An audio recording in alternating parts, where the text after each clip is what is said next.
This video covers the IGCSE Biology Objective 8.4.1 on the 2025 CAIE syllabus to describe the process of translocation.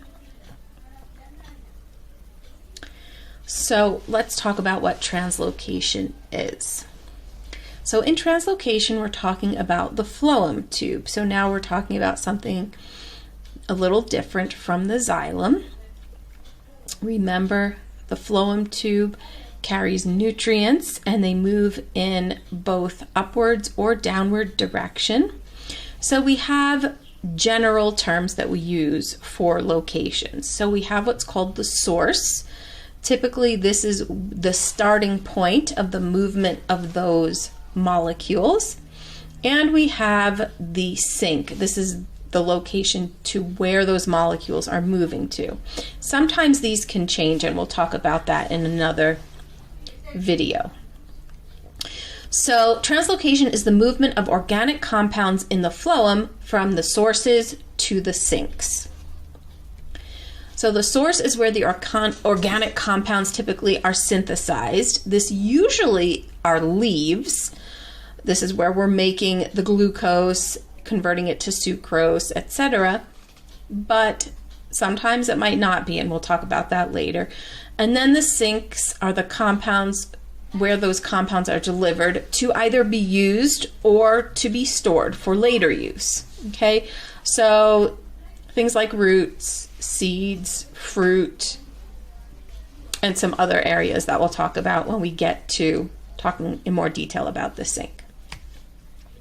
So in order to understand translocation, we have to understand the movement of water. And so the xylem is still going to play a role in aiding this to happen because the xylem is where water movement is happening.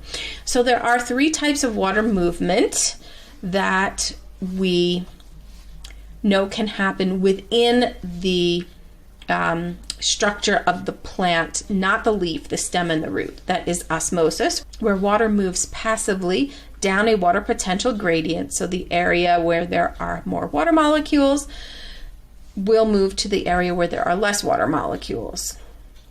Then we have root pressure. Root pressure is a push of water molecules moving in from the root, pushing water upwards. And we'll talk about why that happens in just a minute.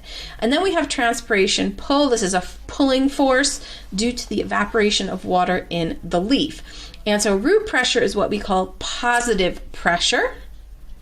And transpiration pull is what we call negative pressure on the whole entire xylem, or the movement of the water molecules. So root pressure is positive pressure, and transpiration pull is negative pressure.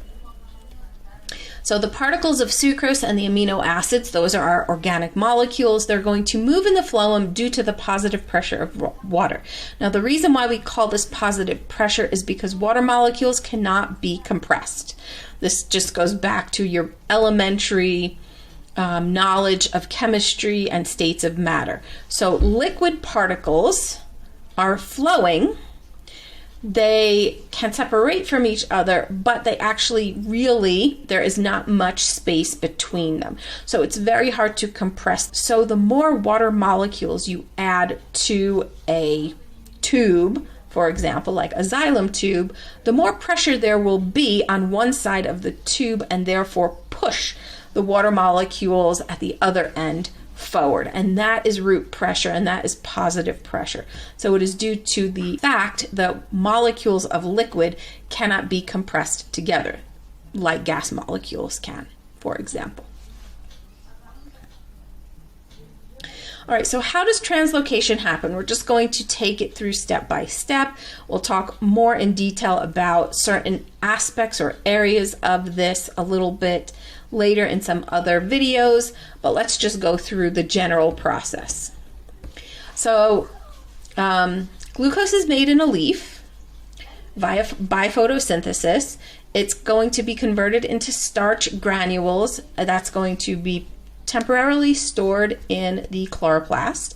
However, the chloroplast will get full very quickly, and so that starch needs to be transported. So sucrose is the transportation molecule. So the starch granules will be converted into sucrose, and the sucrose is going to move from the source, in this case the leaf, into the phloem tube, and this is going to be done by active transport. All of these molecules will be continuously pumped in because it's moving against a gradient, especially if photosynthesis is happening at a very high rate.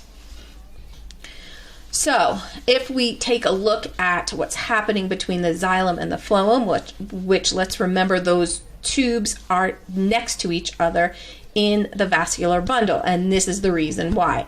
The water potential gradient in the phloem now is going to be reduced because of all of those sugar molecules being pumped into that tube, and therefore, because the water potential is lower in the phloem, water is going to move in from the xylem. Okay, so water moves in just by osmosis down the potential gradient. Okay, so now this is going to create this positive pressure that I talked about in the last slide. This positive pressure is going to move the water molecules and the sucrose towards the sink. And we'll talk about why that happens in another video, but it's going to move the sucrose, that is the transportation form of carbohydrate, towards the sink structure, wherever that would be. In this case, it's the root, and so we'll just leave it there for now. Now, what's going to happen is once the sucrose molecules reach the sink, they're going to move into that sink. Let's say it's the root cells by active transport. So again, they're going to be pumped out of the phloem into the root cells. Now, what happens here is that the water potential in the phloem is now higher. So now water is going to just re-enter the xylem by osmosis. And so you have this sort of circular system happening within the phloem xylem vascular bundle situation that is going to allow for the sucrose molecules to move through the phloem.